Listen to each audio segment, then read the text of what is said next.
Meu neto tentou se sentar e gritou de dor. Olhou para mim desesperado e disse: "Vovó, não dá. Eu não aguento mais." Quando perguntei o que estava acontecendo, ele travou. O corpo tremia. Os olhos pediam ajuda, mas a boca parecia ter medo de falar. Então, em meio ao choro, ele soltou a frase que virou meu estômago do avesso. "Foi o meu padrasto." Naquele segundo, eu entendi que aquilo não era um acidente. Era algo repetido. Eu prometi que ninguém mais encostaria nele. Mas, para isso, eu teria que enfrentar um homem perigoso e descobrir até onde ele era capaz de ir para esconder a verdade. E o que eu fiz depois disso, ninguém estava preparado para ver. Meu neto chegou à minha casa no fim da tarde, mais quieto do que o normal. Ele sempre foi um menino falante, daqueles que entram contando tudo ao mesmo tempo. Mas naquele dia, apenas arrastou a mochila até o canto da sala e ficou parado, olhando ao redor, como se estivesse tentando se convencer de que ali era um lugar seguro. Eu percebi na hora que havia algo errado, mas preferi não pressionar. Preparei um lanche, sentei no sofá e pedi que ele viesse ficar comigo. Quando ele tentou se sentar, tudo aconteceu rápido demais. O corpo dele se enrijeceu, as mãos se agarraram ao sofá e um grito escapou da garganta antes que ele conseguisse se controlar. Não foi um choro comum. Foi um grito de dor real, daquele que vem do fundo do corpo. Ele se levantou num pulo, respirando com dificuldade, como se até o ar machucasse. Meu coração disparou. Levantei imediatamente e perguntei o que tinha acontecido. Ele tentou disfarçar, disse que não era nada, que só tinha se machucado brincando. Mas a voz dele não convencia. Tremia demais. Os olhos evitavam os meus. Aquilo não era uma queda qualquer. Eu conhecia meu neto, conhecia cada jeito dele mentir quando estava com medo. Aproximei-me devagar e pedi que ele tentasse se sentar novamente. Só um pouco, para eu entender melhor. Ele tentou, respirando fundo, mas não conseguiu. O rosto se contorceu. Os olhos se encheram de lágrimas e ele segurou o choro como pôde. Como se já tivesse aprendido que chorar não adiantava. Aquela cena me rasgou por dentro. Ajoelhei na frente dele e segurei seu rosto com cuidado, obrigando-o a me encarar. Disse que ele estava comigo, que ninguém ali podia machucá-lo, que eu precisava saber a verdade para poder ajudar. Foi quando ele finalmente desabou. As lágrimas vieram sem controle, o corpo tremia inteiro e a voz saiu fraca, quase um sussurro. Ele me disse: "Vovó, eu não consigo sentar, dói demais, eu não aguento mais." Naquele instante, entendi que aquilo não era algo recente. Não era um machucado do dia. Era o cansaço de alguém que vinha suportando dor por tempo demais. Senti um aperto no peito. Uma sensação estranha de que aquela conversa estava prestes a mudar tudo o que eu achava que sabia sobre a vida dele. Respirei fundo, tentando manter a calma, e perguntei com cuidado o que estava acontecendo de verdade. Ele ficou em silêncio por alguns segundos longos demais, olhando para o chão, como se estivesse lutando contra algo dentro de si. Foi ali, naquele silêncio pesado, que percebi que a resposta não seria simples, nem fácil de ouvir. O silêncio dele me assustou mais do que qualquer palavra. Meu neto continuava olhando para o chão, os ombros encolhidos, como se estivesse esperando uma bronca que não vinha. Eu não disse nada por alguns segundos. Apenas permaneci ali, na mesma altura que ele, mostrando que não iria embora e que não iria forçá-lo. Às vezes, o silêncio é o único espaço seguro que uma criança tem para criar coragem. Passei a mão de leve em seus cabelos e disse, com a voz mais calma que consegui, que ele não estava em apuros, que não tinha feito nada de errado. Repeti que ele estava protegido comigo. Foi quando percebi que as mãos dele estavam geladas. Um detalhe pequeno, mas que dizia muito. Criança nenhuma fica assim sem motivo. Ele respirou fundo, como se estivesse se preparando para algo grande demais, para essa idade que tinha. A boca abriu, fechou de novo, e os olhos se encheram de lágrimas antes mesmo das palavras saírem. Quando finalmente falou, a voz veio baixa, quase quebrada. Ele disse que aquilo não tinha acontecido só uma vez. Disse que já fazia muito tempo. Tempo demais. Perguntei quem tinha feito aquilo com ele. Assim que fiz a pergunta, vi o corpo dele travar de novo. Foi como se eu tivesse tocado numa ferida aberta. Ele balançou a cabeça negativamente, como se estivesse pedindo para eu não insistir. Disse que não podia contar, que tinha prometido. A palavra promessa saiu da boca dele carregada de medo. Aproximei-me mais e perguntei quem tinha pedido esse segredo. Foi nesse momento que ele começou a chorar de verdade, sem conseguir se controlar. O choro vinha em soluços fortes, daqueles que deixam o peito doendo. Entre um soluço e outro, ele finalmente disse o nome que fez o ar da sala ficar pesado demais para respirar. Ele disse: foi o marido da mamãe. Naquele instante senti algo dentro de mim se partir. Não foi surpresa. Foi algo pior. Foi a confirmação de um pressentimento que eu não queria ter. O homem que deveria proteger, cuidar e ser exemplo era quem estava causando aquela dor toda. Meu corpo inteiro reagiu. Senti o sangue ferver, os dentes se apertarem, as mãos tremerem. Mas me controlei. Ele precisava de mim inteira, não dominada pela raiva. Perguntei o que exatamente acontecia quando a mãe dele não estava em casa. Ele me contou, aos poucos, como o padrasto esperava a porta se fechar para mudar completamente. Disse que o tom de voz ficava diferente, que o olhar ficava duro. Disse que ele pegava um cinto e falava que aquilo era para ensinar a obedecer. E sempre repetia que se alguém soubesse, as coisas ficariam muito piores. Enquanto eu ouvia, percebia que cada palavra tinha sido guardada por muito tempo. Não era uma história inventada. Era algo ensaiado pelo medo. Algo vivido. Algo que ele carregava sozinho havia meses. Meu coração doía de imaginar quantas vezes ele deve ter pensado em pedir ajuda e desistido. Quando ele terminou de falar, encostou a cabeça no meu ombro, exausto. Não havia mais lágrimas. Só um cansaço profundo, como se tivesse tirado um peso enorme de dentro de si. Eu o abracei com cuidado, sentindo a responsabilidade daquele momento cair sobre mim. Eu sabia que a partir dali, nada mais seria como antes. Levantei os olhos, ainda segurando meu neto, e tive uma certeza silenciosa. Aquele homem não sairia ileso dessa história. Mas eu também sabia que precisava agir com inteligência, não apenas com o coração. A vida do meu neto dependia disso. Ficamos ali por alguns minutos em silêncio. Meu neto respirava devagar, como se ainda estivesse tentando entender que tinha conseguido contar a verdade e que nada de ruim tinha acontecido por causa disso. Eu sentia o corpo dele rígido contra o meu, como se ainda estivesse preparado para se defender. Aquilo me partiu por dentro. Nenhuma criança deveria se sentir assim. Perguntei com cuidado desde quando aquilo estava acontecendo. Ele demorou a responder, mexendo nos próprios dedos, apertando um contra o outro. Disse que não sabia ao certo. Disse que começou depois que a mãe dele passou a fazer mais turnos no trabalho. Sempre que ela saía, o padrasto mudava. Não gritava, não fazia escândalo.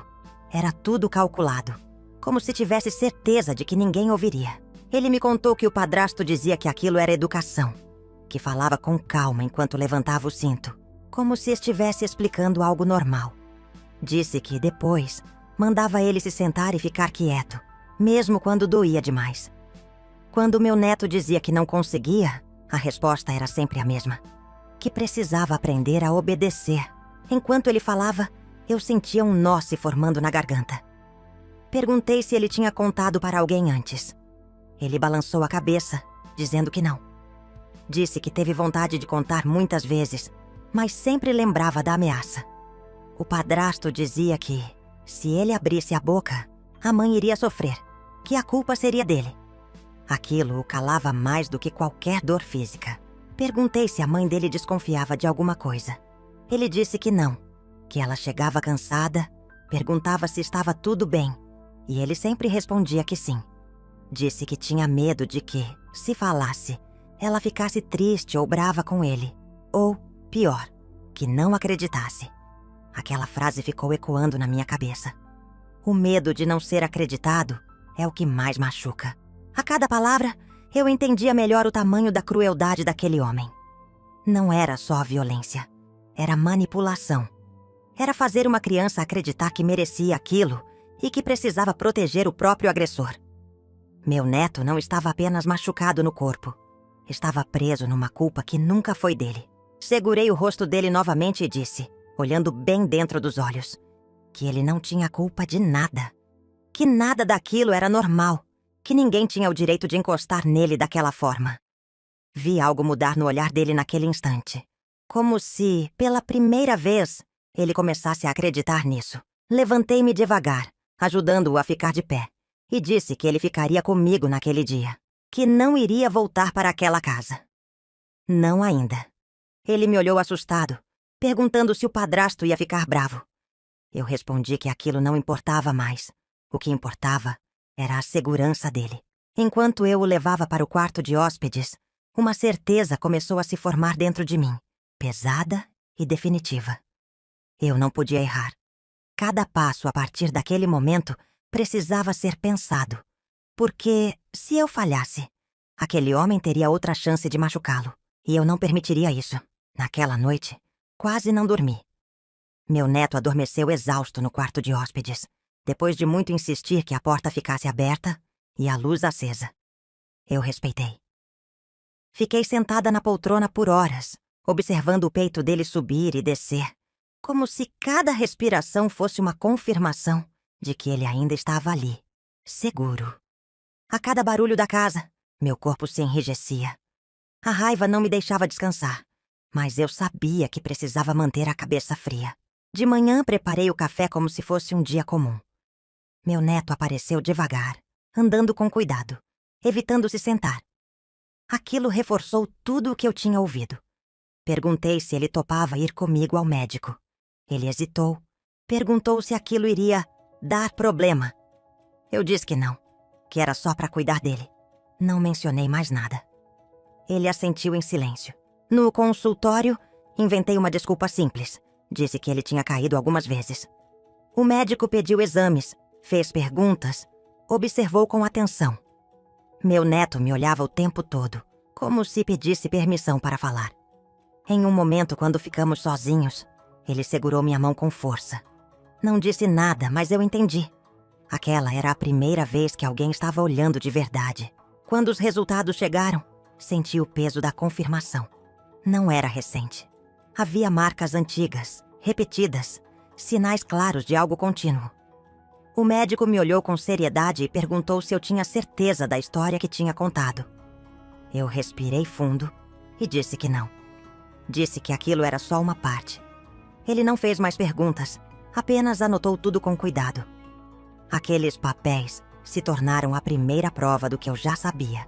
Saí dali com a sensação estranha de estar atravessando uma linha sem volta. Liguei para minha filha. Disse que o menino ficaria comigo mais um tempo. Usei uma desculpa qualquer. Falei de uma gripe, de uma semana difícil. Ela aceitou, sem desconfiar. Aquilo me doeu. Mas eu precisava de tempo. Tempo para pensar. Tempo para agir. Em casa, guardei os exames em uma pasta e a coloquei no fundo do armário. Sentei sozinha na sala com o celular na mão, encarando a tela apagada. Parte de mim queria ligar para a polícia naquele instante. Outra parte sabia que não podia ser assim. Eu precisava ter certeza de que quando tudo viesse à tona, aquele homem não teria como escapar. Olhei para o corredor, onde meu neto brincava em silêncio, e fiz a escolha mais difícil da minha vida. Eu iria até o fim, mas faria isso do jeito certo.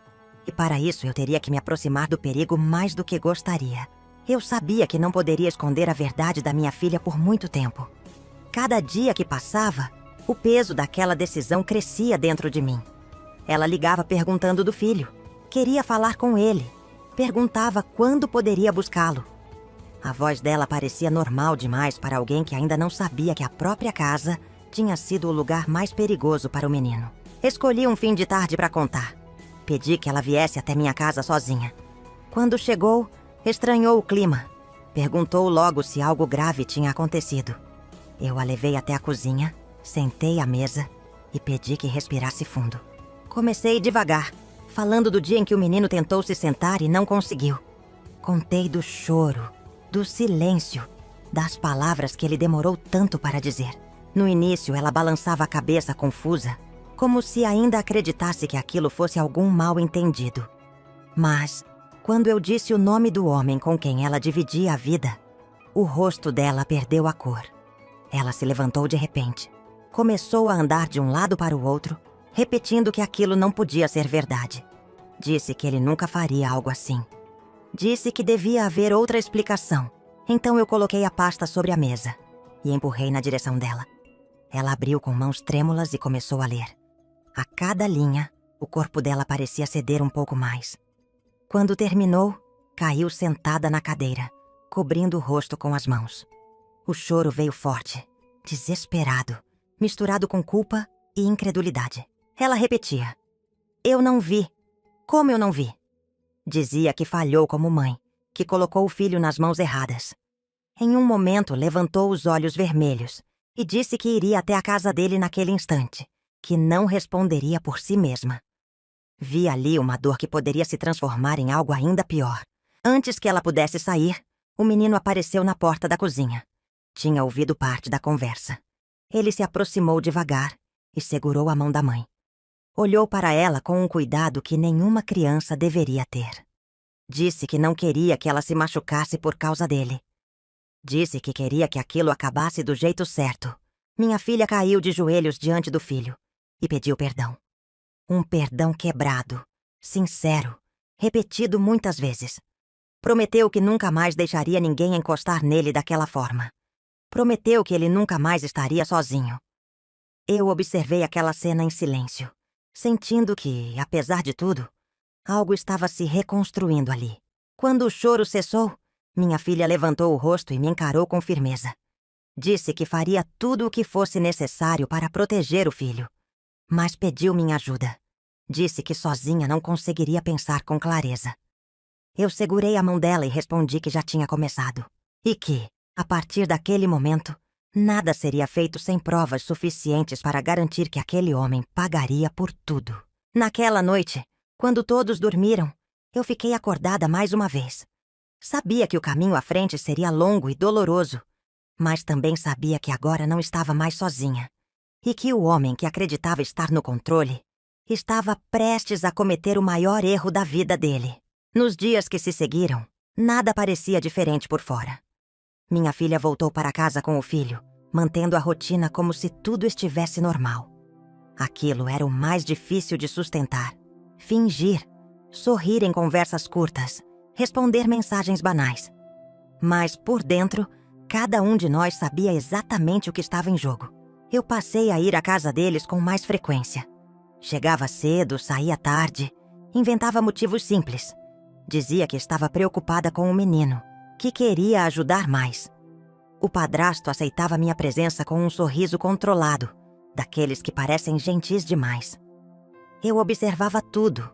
O jeito como ele falava, o tom quando se dirigia ao menino, a forma como esperava a mãe sair para mudar de postura. Meu celular passou a ser uma extensão da minha mão, sempre no bolso, sempre pronto. Em uma tarde, enquanto minha filha estava no banho, ouvi a mudança no tom de voz dele. Nada de gritos, apenas frases ditas com calma excessiva. Ele disse que criança precisa aprender a obedecer e que segredo é coisa de família. Gravei tudo, cada palavra, cada pausa. Meu neto seguia minhas orientações à risca. Não respondia a provocações. Não ficava sozinho.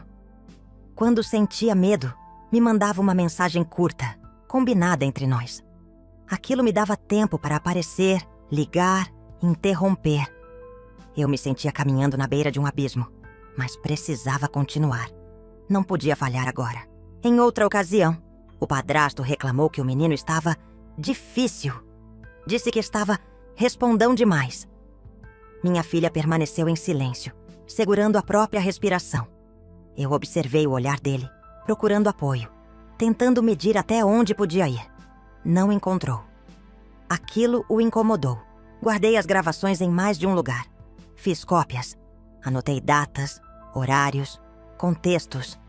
Tudo precisava estar claro, organizado, incontestável. Não era apenas sobre provar a violência. Era sobre mostrar o padrão, o controle, a repetição. Numa noite, enquanto eu organizava os arquivos, meu neto apareceu na porta do quarto. Disse que estava com medo. Perguntei do quê. Ele respondeu que o padrasto tinha dito que ninguém acreditaria nele. Eu fechei o computador, abracei meu neto e disse que aquela era a última mentira que ele contaria. E que, Muito em breve, a verdade estaria fora do alcance daquele homem. Quando ele voltou para a cama, permaneci sentada, olhando para a tela apagada. Eu sabia que já tínhamos o suficiente, mas também sabia que o próximo passo não teria volta. E que, a partir dali, a máscara daquele homem iria cair em público. Chegou o dia em que fingir já não era mais possível. As provas estavam reunidas, organizadas, prontas. Mesmo assim, quando acordei naquela manhã, senti um peso diferente no peito.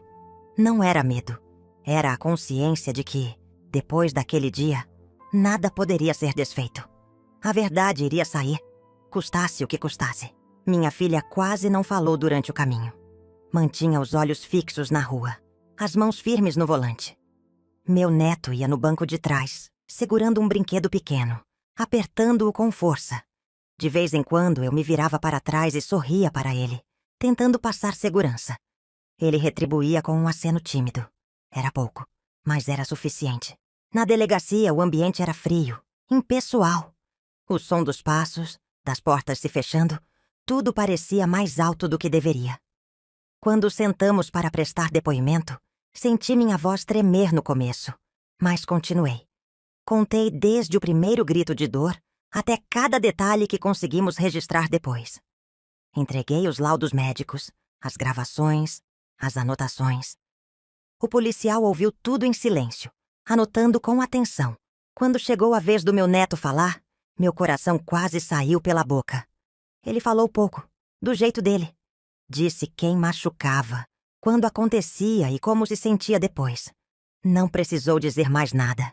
A verdade estava ali, clara demais para ser ignorada. O padrasto foi chamado ainda naquele dia. Tentou negar. Disse que tudo era exagero, que eu estava colocando coisas na cabeça da criança. Quando colocaram as gravações para ele ouvir, vi o sorriso desaparecer. A postura mudou. As palavras começaram a falhar. Pela primeira vez, ele parecia pequeno. Saí da delegacia com as pernas fracas, mas com a cabeça erguida. Sabia que o processo estava apenas começando. Haveria interrogatórios, audiências, espera. Mas algo essencial já tinha acontecido. O silêncio tinha sido quebrado. Naquela noite, recebi uma ligação dizendo que ele seria afastado da casa, imediatamente. Minha filha chorou em silêncio. Não de tristeza, mas de alívio. Meu neto perguntou se aquilo significava que ele estava seguro. Eu respondi que sim, mas que ainda havia um caminho pela frente. Enquanto eu o colocava para dormir, ele me perguntou se o padrasto ainda poderia voltar. Eu respondi que algumas batalhas levam tempo para terminar, mas que agora a verdade estava do nosso lado. E dentro de mim, eu sabia. O mais difícil ainda estava por vir. Os dias seguintes foram marcados por uma espera silenciosa. Nada acontecia rápido como a gente imagina quando finalmente decide falar. Havia horários, papéis, telefonemas, audiências marcadas para um futuro que parecia distante demais. Meu neto perguntava pouco, mas eu via nos olhos dele a ansiedade de quem teme que tudo volte a ser como antes. Começaram as idas ao fórum. Salas frias, cadeiras duras, pessoas que não conheciam nossa história passando apressadas pelos corredores. Eu segurava a mão do meu neto o tempo todo. Minha filha tentava ser forte, mas bastava uma pergunta mais direta para os olhos dela marejarem. Ainda assim, ela respondia. Não desviava mais, não fugia. Quando chegou o dia do depoimento formal, senti o corpo inteiro do meu neto enrijecer. Ele perguntou se teria que olhar para o padrasto. Eu disse que ele não estaria sozinho em nenhum momento. Disse que, se quisesse parar, poderia. Aquilo parecia pequeno, mas para ele fazia toda a diferença. Pela primeira vez, alguém estava lhe dando escolha. O homem entrou na sala sem olhar para nós. Vestia uma calma forçada, daquelas que tentam convencer mais a si mesmas do que aos outros. Quando foi a vez dele falar, tentou minimizar tudo. Disse que era exagero, que criança inventa coisas. Ouvir aquilo me fez fechar as mãos com força, mas permaneci em silêncio. Não era mais a hora de reagir. Era a hora de deixar as provas falarem. E elas falaram. Os laudos foram lidos, as gravações reproduzidas. Cada palavra dita por ele no passado voltou, agora sem proteção, sem controle. Vi o rosto dele mudar aos poucos. A máscara caía. O que antes era arrogância virou nervosismo. O que era certeza virou medo. Ao sair dali, meu neto respirou fundo, como se tivesse passado por algo grande demais para essa idade. Perguntei se ele estava bem. Ele disse que estava cansado. Apenas isso. Cansaço de quem carregou peso demais, por tempo demais. Eu o abracei com cuidado, sentindo que algo começava a se soltar dentro dele. Naquela noite, minha filha me disse que ainda se culpava, que pensava em cada dia em que saiu para trabalhar sem imaginar o que acontecia em casa. Eu respondi que culpa não muda o passado, mas responsabilidade muda o futuro. Ela assentiu em silêncio. Estava aprendendo a se perdoar. Enquanto eu arrumava a casa, preparando o jantar, percebi algo diferente. O medo que antes ocupava todos os espaços começava a dar lugar a outra coisa. Não era paz ainda. Era esperança. E isso me assustava quase tanto quanto o medo, porque esperança também cria expectativas. Ao colocar meu neto na cama, ele me perguntou se aquilo estava perto de acabar. Eu olhei para ele por alguns segundos antes de responder. Disse que algumas verdades levam tempo para gerar justiça, mas que estávamos mais perto do que nunca. Ele fechou os olhos devagar, confiando em algo que antes não existia. Fiquei ali, observando-o dormir, pensando no dia que ainda viria. O dia em que alguém teria que responder por tudo o que fez. E eu sabia que esse dia estava se aproximando. A sentença ainda não tinha sido anunciada, mas a vida já estava diferente. Não porque tudo tivesse se resolvido, e sim porque o silêncio havia sido quebrado de vez. Meu neto começou a fazer acompanhamento psicológico. No começo quase não falava. Sentava-se na cadeira, balançava as pernas e observava o relógio na parede. Aos poucos as palavras começaram a sair. Curtas, diretas, sem rodeios. Cada sessão era um passo pequeno, mas firme. Em casa eu passei a reparar nas coisas que antes pareciam invisíveis. Ele se assustava com vozes altas na televisão. Tinha dificuldade para dormir quando a luz estava apagada. Às vezes acordava no meio da noite e vinha até o meu quarto. Sem dizer nada, apenas ficava ali parado. Eu me levantava, o abraçava e dizia que estava tudo bem. Repetia isso quantas vezes fosse necessário. Segurança também se constrói na repetição. Minha filha mudou muito. Tornou-se mais presente, mais atenta a cada gesto do filho. Às vezes eu a encontrava sentada na beira da cama dele, observando-o dormir, como se estivesse tentando compensar cada ausência do passado. Em uma dessas noites, ela me disse que tinha medo de nunca se perdoar. Eu respondi que perdoar não era esquecer, mas aprender a cuidar melhor. Ela chorou em silêncio, como quem finalmente entende isso. O padrasto continuava afastado, aguardando o julgamento final. Mesmo assim, o nome dele ainda causava um desconforto imediato. Bastava alguém mencioná-lo para o ambiente ficar pesado. Meu neto perguntou se ele poderia sair livre. Eu disse que a justiça nem sempre é rápida, mas que as provas eram fortes. Disse que a verdade não costuma voltar para o lugar onde tentaram enterrá-la. Certa tarde encontrei meu neto sentado à mesa desenhando. Quando me aproximei, vi que ele tinha desenhado nossa casa, eu, a mãe dele e um sol grande no canto da folha. Não havia mais figuras escondidas nem rabiscos escuros. Guardei aquele desenho como quem guarda um sinal de que algo estava mudando, mesmo que devagar. Ainda assim, eu sabia que nada estaria realmente completo enquanto a justiça não fosse feita. A espera cansava, desgastava, testava nossa paciência. Mas, diferente de antes, agora esperávamos juntos. E isso fazia toda a diferença. Naquela noite, recebi uma ligação informando que a data da sentença havia sido marcada. Desliguei o telefone devagar e fiquei alguns segundos parada, olhando para a parede. Senti o coração acelerar.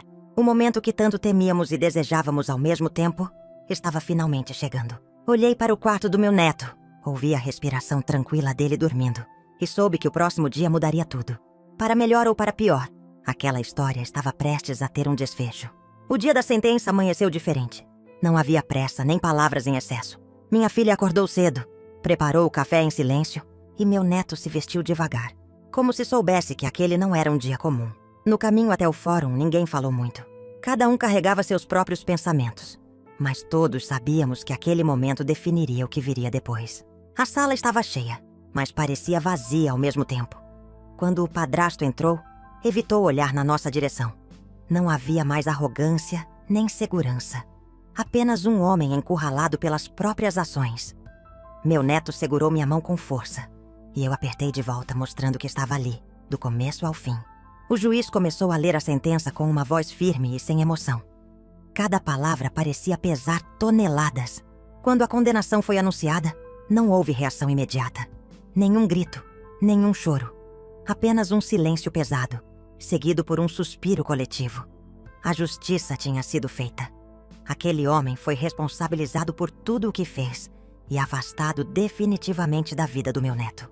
Minha filha levou a mão ao rosto e chorou em silêncio. Não era um choro de alívio completo, nem de felicidade. Era o choro de alguém que finalmente podia respirar depois de muito tempo. Ela se inclinou até o filho e disse com a voz quebrada que sentia muito por tudo. Disse que dali em diante ele nunca mais estaria sozinho. Meu neto não respondeu com palavras, apenas a abraçou. Aquilo foi suficiente. Ao sair do prédio, o sol parecia mais forte. Não porque o mundo tivesse mudado, mas porque nós tínhamos mudado dentro dele. Meu neto perguntou se agora tudo ficaria bem. Eu disse que algumas marcas demoram a desaparecer, mas que ele estava seguro. E que isso era o mais importante. Os meses seguintes foram de reconstrução. Terapia, rotina, cuidado. Meu neto voltou a sentar sem dor, a rir sem medo, a dormir sem sobressaltos. Minha filha se tornou uma mãe ainda mais presente, atenta a cada detalhe, decidida a nunca mais ignorar sinais.